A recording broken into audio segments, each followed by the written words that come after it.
Mari kita mengkaji firman Tuhan dengan khotbah bertajuk Peraturan Melkizedek dan Imam Besar. Peraturan Harun dijumpai dalam hukum Musa yang melambangkan perjanjian lama. Bukankah Harun orang yang dijadikan imam besar yang pertama oleh Tuhan? Ini juga dirujuk sebagai peraturan Lewi. Maksud adalah sama. Lewi ialah nama suku Harun. Jadi, ada peraturan Harun. Namun, peraturan apakah yang dalam hukum perjanjian baru, pada zaman perjanjian baru, peraturan Melkizedek? Jadi dengan tajuk peraturan Melkizedek dan Imam Besar, hari ini, mari kita memeriksa baik-baik kehendak Tuhan dalam kebenaran Melkizedek.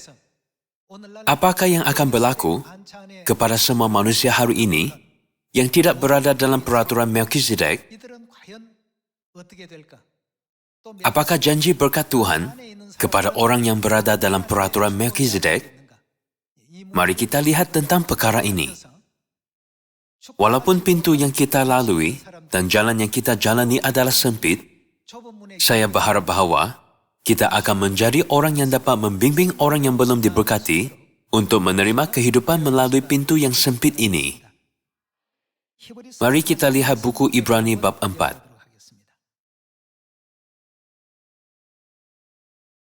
Buku Ibrani bab 4 ayat 14.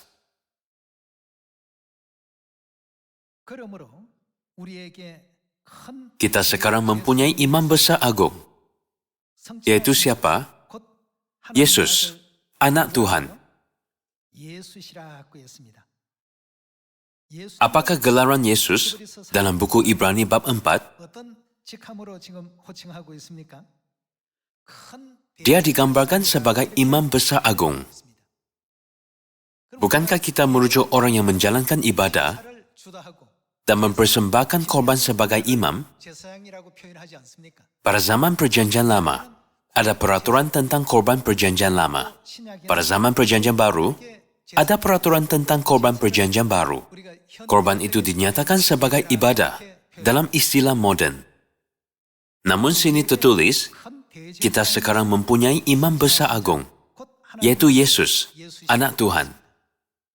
Yesus ialah imam besar. Menurut peraturan apa?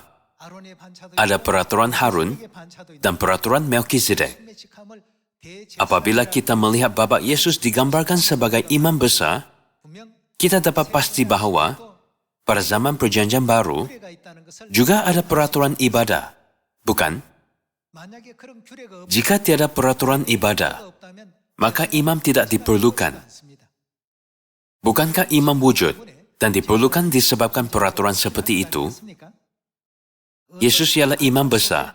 Dalam peraturan apa? Mari kita lihat buku Ibrani, bab 5 ayat 5. Buku Ibrani bab 5 ayat 5. Kristus tidak memuliakan dirinya sendiri dengan menjadi imam besar, tetapi dimuliakan oleh Dia yang berfirman kepadanya, "Anakku engkau telah kuperanakan pada hari ini." Sebagaimana firman-Nya, engkau adalah imam untuk selama-lamanya, menurut peraturan apa? Peraturan Melkizedek. Sini, Yesus dipanggil sebagai imam besar menurut peraturan Melkizedek. Ayat 7.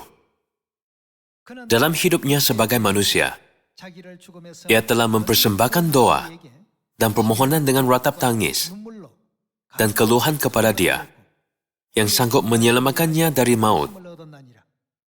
Dan sekalipun Ia adalah anak, Ia telah belajar menjadi taat.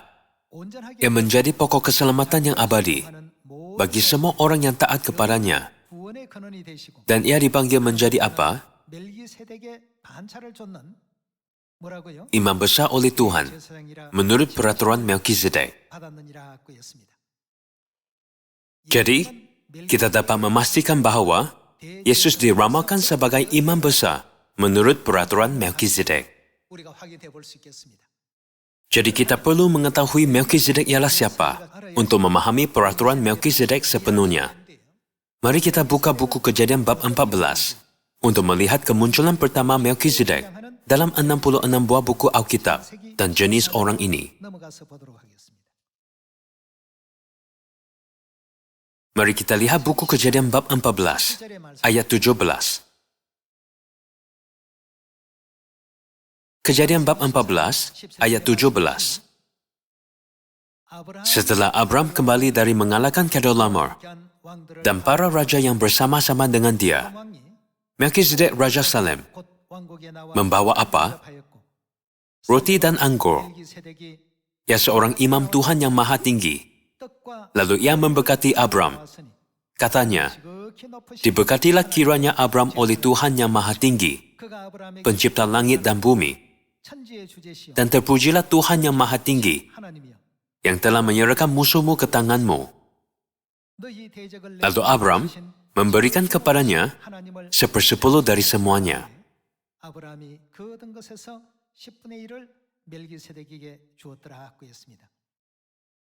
Sini, kita dapat melihat Melkizedek, yaitu Raja Salem, muncul untuk memberkati Abraham dengan roti dan air anggur. Namun, apabila kita melihat gelarannya, Alkitab memberitahu kita bahawa dia ialah imam Tuhan yang maha tinggi. Pada zaman Abraham, walaupun ada catatan tentang imam mempersembahkan korban dengan darah domba, kambing atau binatang lain, persembahan dengan roti dan air anggur betul-betul boleh dilihat sebagai perbuatan yang unik. Mari kita lihat babak Melkizedek dari perspektif Perjanjian Lama dan Perjanjian Baru. Perjanjian Lama berfungsi sebagai bayangan dan bukanlah realiti. Tuhan menunjukkan ramalan yang tertulis dalam Perjanjian Lama bahawa realiti yang dilambangkan oleh bayangan akan datang kemudian. Siapakah yang dikatakan telah datang ke bumi ini sebagai realiti ramalan-ramalan seperti yang telah kita lihat dalam buku Ibrani bab 5 ayat 8. Yesus dipanggil menjadi imam besar oleh Tuhan menurut peraturan Melkizedek. Alkitab memberitahu kita seperti ini dengan jelas. Sama seperti Melkizedek memberkati Abraham dengan roti dan air anggur. Bukankah harus ada babak Yesus Kristus yang datang ke bumi ini sebagai realiti untuk memberkati orang dengan roti dan air anggur juga? Peristiwa itu harus muncul menurut Alkitab dan kebenaran. Dan itulah Paskah. Adakah kita tergolong dalam peraturan Melkizedek? Adakah kita betul-betul mengikuti peraturan ibadah yang betul yang dibimbing oleh Yesus atau tidak? Peraturan ini dapat dibezakan dengan jelas. Jadi, orang yang tidak mengikut peraturan Melkizedek, yaitu orang yang tidak mengikut jalan yang dipimpin oleh Kristus, tidak akan mencapai kehidupan kekal. Alkitab memberitahu kita bahawa orang seperti itu tidak dapat memasuki tempat Maha Kudus. Pertama sekali, mari kita lihat babak Yesus Kristus datang ke bumi ini sebagai imam besar menurut peraturan Melkizedek dan memberkati manusia kehidupan kekal melalui roti dan air anggur. Buku Matius bab 26.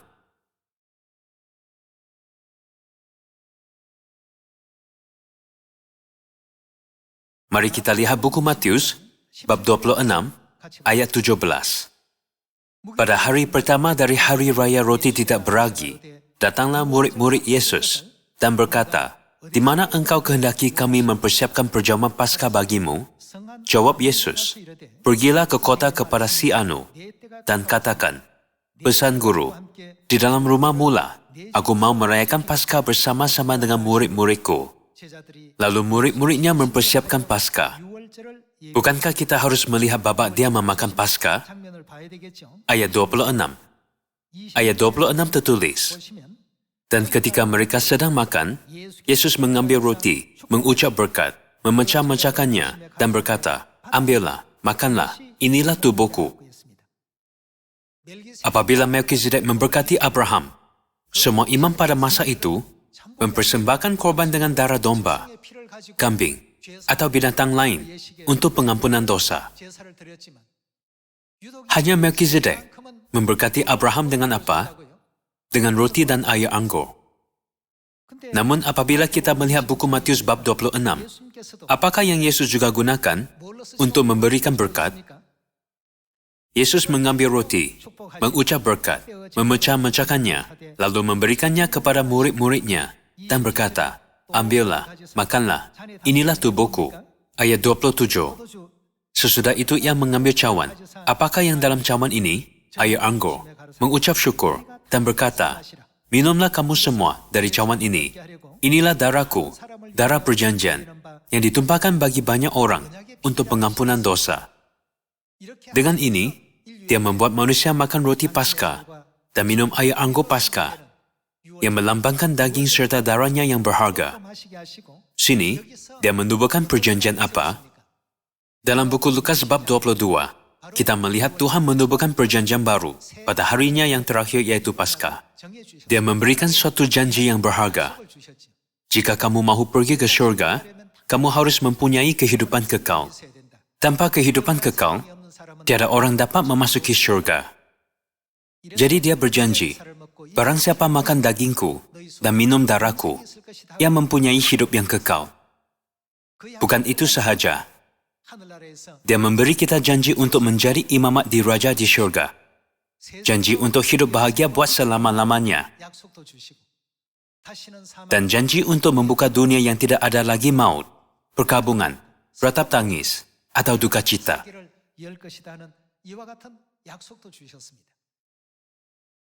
Matahari atau cahaya lain tidak akan diperlukan lagi,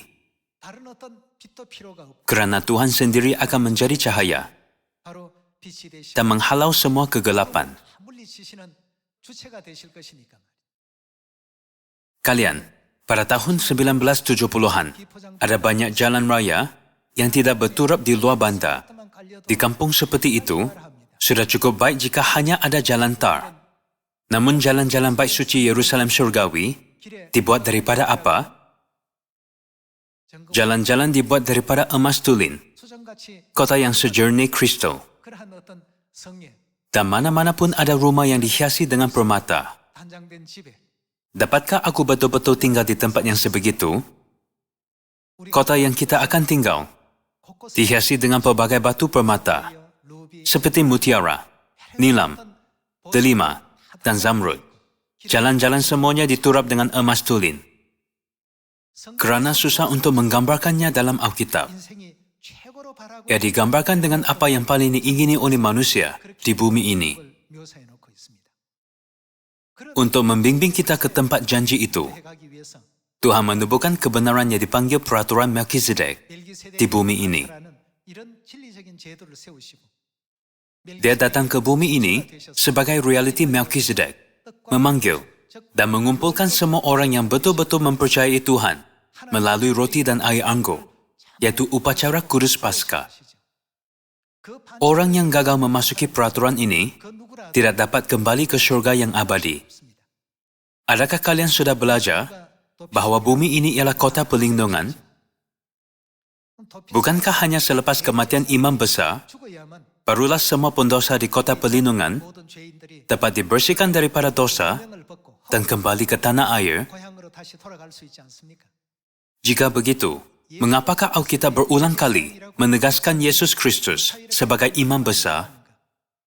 Seperti ramalan sistem kota perlindungan dalam Perjanjian Lama, hanya selepas kematian imam besar yang diurapi, yaitu Yesus Kristus, jalan untuk semua manusia kembali ke syurga akan dibuka. Apakah perayaan yang memperingati dan menghormati kematiannya? Paskah. Kamu memberitakan kematian Tuhan sampai Ia datang. Bukankah ini tertulis dalam buku 1 Korintus bab 11? Apabila kita melihat pelbagai babak ini, peraturan Melkizedek betul-betul amat penting. Dalam Perjanjian Lama, Tuhan hanya menerima ibadah dan korban yang dipersembahkan oleh imam-imam Lewi.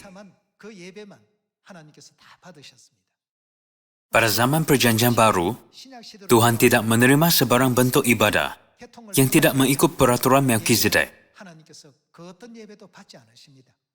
Mengenai ini, bukankah Yesus berkata dalam buku Yohanes, "Kamu menyembah apa yang tidak kamu kenal, kami menyembah apa yang kami kenal"? Kini, ada banyak tempat di sekeliling kita, orang beribadat tanpa pemahaman yang betul. Mereka tidak tahu siapa yang mereka sembah sekarang. Mereka berfikir bahawa hanya memanggil nama sudah cukup. Bukankah Yesus berkata dalam buku Matius bab 7, "Bukan setiap orang yang berseru kepadaku, Tuhan, Tuhan, akan masuk ke dalam kerajaan syurga. Hanya orang yang melakukan kehendak Bapa akan memasuki kerajaan syurga." Begitu juga, tiada orang dapat mengambil bahagian dalam janji kekal Tuhan tanpa melalui peraturan Melkizedek. Mari kita memeriksa hal ini dengan lebih lanjut melalui bukti dalam Alkitab. Mari kita pergi ke buku Ibrani bab 6.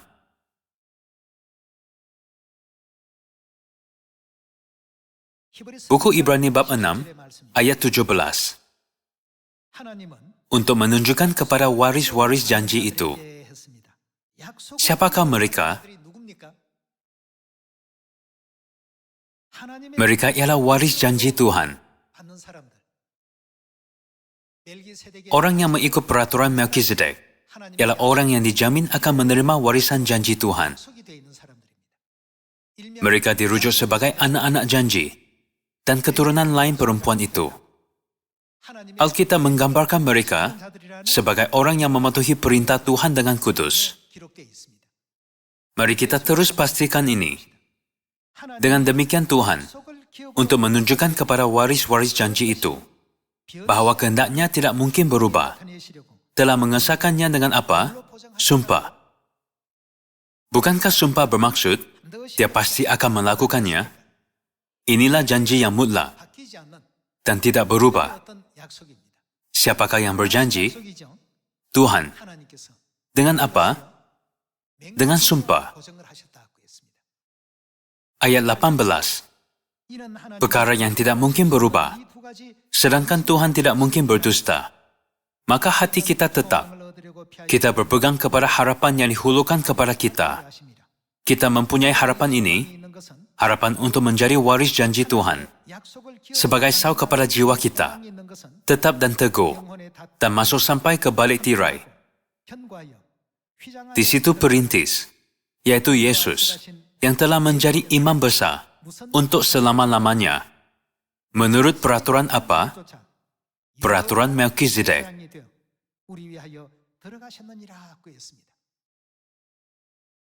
Yesus Kristus ialah imam besar untuk selama-lamanya menurut peraturan Melkizedek. Dia telah menjadi imam besar untuk selama-lamanya. Jadi adakah terdapat had masa? Tidak. Mulai daripada kedatangan yang pertama, ini tidak akan berlalu sampai kita tiba di kerajaan Tuhan yang kekal.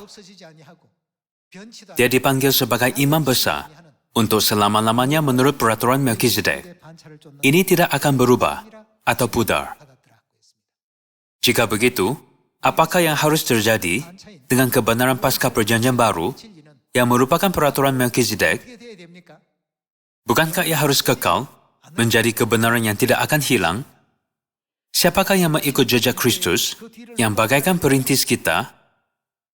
Ayat 19 sekali lagi, kita mempunyai harapan ini sebagai sau kepada jiwa kita, tetap dan teguh, dan masuk sampai ke balik tirai. Di situ perintis jalan telah masuk untuk kita, yaitu Yesus, yang telah menjadi imam besar untuk selama-lamanya, menurut peraturan Melkizedek. Jika itulah jalan yang dijalani oleh Kristus, apakah yang harus kita buat? Kita harus mengikut Dia. Apakah jenis peraturan yang harus kita ikut? Peraturan Melkizedek, bukan peraturan Harun. Maksudnya kita semua harus menjadi orang yang ikut jalan menurut peraturan Melkizedek. Inilah orang yang bagaikan waris yang berhak menerima janji yang disebut dalam ayat 17. Jika begitu, dapatkah orang yang tidak berada dalam peraturan Melkizedek mewarisi janji Tuhan? Pasti tidak.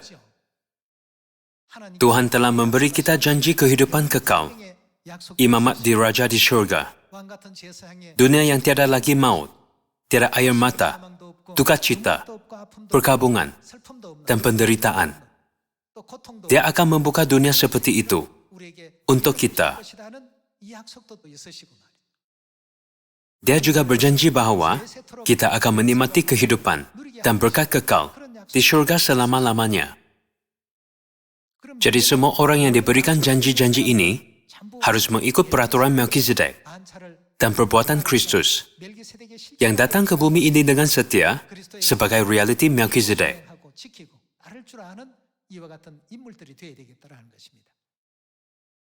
Jika tidak, mereka tidak dapat mengambil bahagian dalam janji itu. Jadi mari kita lihat sekali lagi tentang Yesus yang membawa roti dan air anggur ke bumi ini menurut peraturan Melkizedek. Mari pastikan ini sekali lagi dalam buku Lukas bab 22.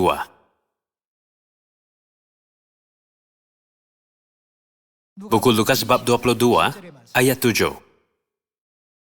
Maka tibalah hari raya roti tidak beragi. Lalu Yesus menyuruh Petrus dan Yohanes. Katanya, pergilah, persiapkanlah perjamuan Paskah bagi kita, supaya kita makan. Dia mempersiapkan Paskah. Ayat 14. Ketika tiba saatnya, saat untuk menyambut Paskah, Yesus duduk makan bersama-sama dengan rasul-rasulnya. Katanya, aku sangat rindu makan Paskah ini bersama-sama dengan kamu, sebelum aku menderita. Yesus meramalkan penyalibannya pada keesokan harinya oleh banyak penentang, termasuk orang Yahudi dan orang bukan Yahudi. Ini ialah hari sebelum hari itu.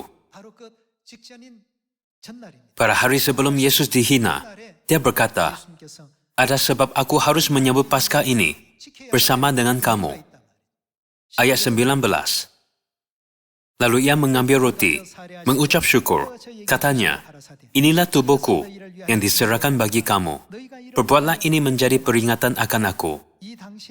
Pada masa itu, orang Yahudi mematuhi peraturan hukum Musa dalam Perjanjian Lama. Namun, hanya Yesus sambut seperti Melkizedek yang muncul dalam buku Kejadian bab 14. Dia hanya sambut dengan apa? Dengan roti. Dalam ayat 19, roti muncul. Ayat 20. Demikian juga dibuatnya dengan cawan sesudah makan. Apakah yang di dalam cawan itu? Air anggur. Ia berkata, cawan ini adalah apa? Perjanjian baru oleh darahku yang ditumpahkan bagi kamu. Seperti Melkizedek memberkati Abraham dengan roti dan air anggur pada zaman Perjanjian Lama. Kita dapat melihat Kristus, yaitu realiti Melkizedek, memberkati manusia kehidupan kekal melalui roti dan air anggur. Lalu dia mengambil roti dan air anggur, berkata, inilah tubuhku, inilah darahku. Dia juga menjanjikan apa dalam buku Yohanes bab 6? Barang siapa makan dagingku dan minum darahku, yang mempunyai hidup yang kekal, dan aku akan membangkitkan dia pada akhir zaman. Tuhan merekodkan janji ini. Yesus datang ke bumi ini sebagai realiti Melkizedek dan imam besar. Jadi, kita dapat maju kepada berkat kehidupan kekal yang sebenar apabila kita mengikut peraturan korban Kristus. Bukan? Dalam arti kata lain, kita dapat menerima janji keselamatan. Kini, ada banyak gereja di dunia. Namun, mereka tidak ada Paskah. Maksudnya, mereka tidak dapat mengambil bahagian dalam ibadah yang dipimpin oleh Kristus, yaitu imam besar menurut peraturan Melkizedek. Secara ringkas, ini bermaksud bahawa mereka berada di luar janji Yesus. Jadi walaupun mereka berkata, Tuhan, Tuhan, bukankah kami bernubuat, mengusir syaitan, dan mengadakan banyak mujizat demi namamu, apakah yang akan dikatakan oleh Yesus? Aku tidak pernah mengenal kamu. Jika kamu betul-betul umatku, mengapakah kamu tidak dalam peraturan Melkizedek? Mengapakah Paskah tidak ada dalam doktrin gereja kamu? Melalui Alkitab, aku sudah berkali-kali memberitahu kamu bahawa aku ialah imam besar menurut peraturan Melkizedek. Namun, akhirnya kamu tidak mengikut atau percaya. Bukan? Jika kamu orang yang percaya, Bukankah kamu harus berada dalam peraturan Melkizedek? Boleh dikatakan bahwa perkara ini juga termasuk dalam firman, "Aku tidak pernah mengenal kamu," dalam buku Matius bab 7. Buku Ibrani bab 9.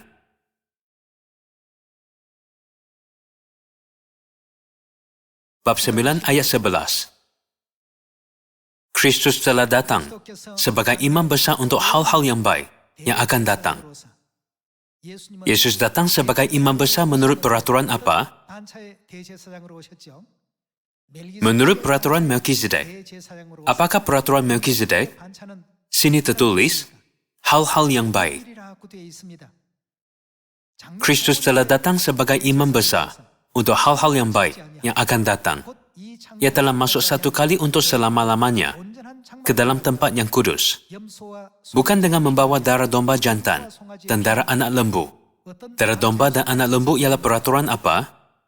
Cara persembahan ini ialah peraturan Harun. Tetapi dengan membawa darahnya sendiri, dan dengan itu, ia telah mendapat kelepasan yang kekal. Ayat 13. Sebab jika darah domba jantan dan darah lembu jantan dan percikan abu lembu muda menguruskan mereka yang najis, sehingga mereka disucikan secara lahiriah, betapa lebihnya darah Kristus yang oleh roh yang kekal telah mempersembahkan dirinya sendiri kepada Tuhan sebagai persembahan yang tidak bercacat, akan menyucikan hati nurani kita dari perbuatan-perbuatan yang sia-sia. Karena itu ia adalah pengantara dari apa? Bukankah Paskah juga dirujuk sebagai perjanjian baru? Dalam buku Lukas bab 22, ia adalah pengantara dari suatu perjanjian yang baru, supaya mereka yang telah terpanggil dapat menerima bagian kekal yang dijanjikan, sebab ia telah mati untuk menebus pelanggaran-pelanggaran yang telah dilakukan selama perjanjian yang pertama. Melalui Paskah perjanjian baru, Tuhan membuka jalan bagi anak-anaknya untuk mengambil bahagian dalam janji. Untuk menjadikan kita waris janji, Tuhan memerintahkan kita untuk mengikut peraturan Melkizedek. Mari kita lihat kehendak Tuhan di belakang perkara ini melalui buku Efesus bab 3 ayat 6.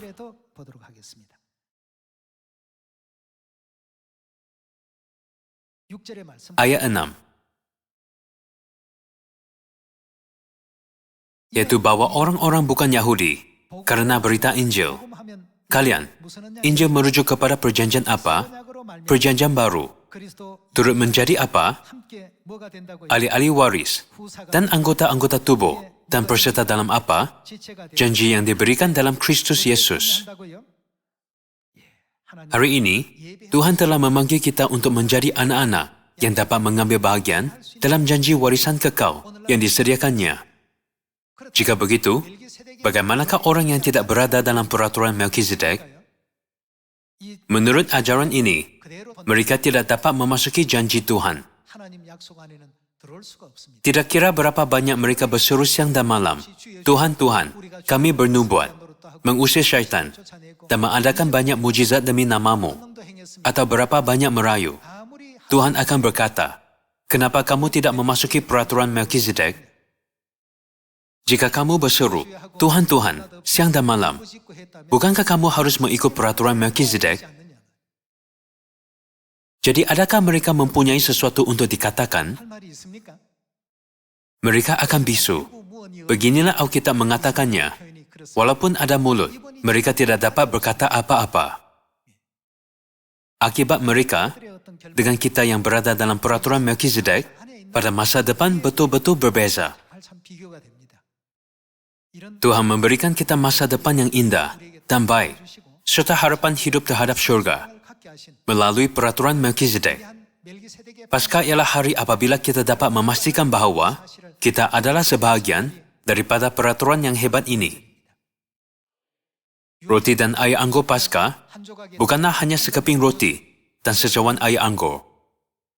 Mari kita ingat sekali lagi semua janji yang dalamnya. Mari kita mengikut kehidupan Kristus, yaitu imam besar yang menjadi perintis kita dalam jalan Melkizedek dan menjalani jalan kebenaran sampai akhir, agar kita dapat diberkati dengan warisan syurgawi daripada Bapa dan Ibu. Semoga Anda bersungguh-sungguh beritahu berita yang menakjubkan dan gembira ini dengan banyak orang, agar mereka dapat menyertai kita dalam keselamatan. Dengan berharap bahawa kita dapat membimbing orang lain, saya tamatkan khutbah hari ini. Sekian terima kasih.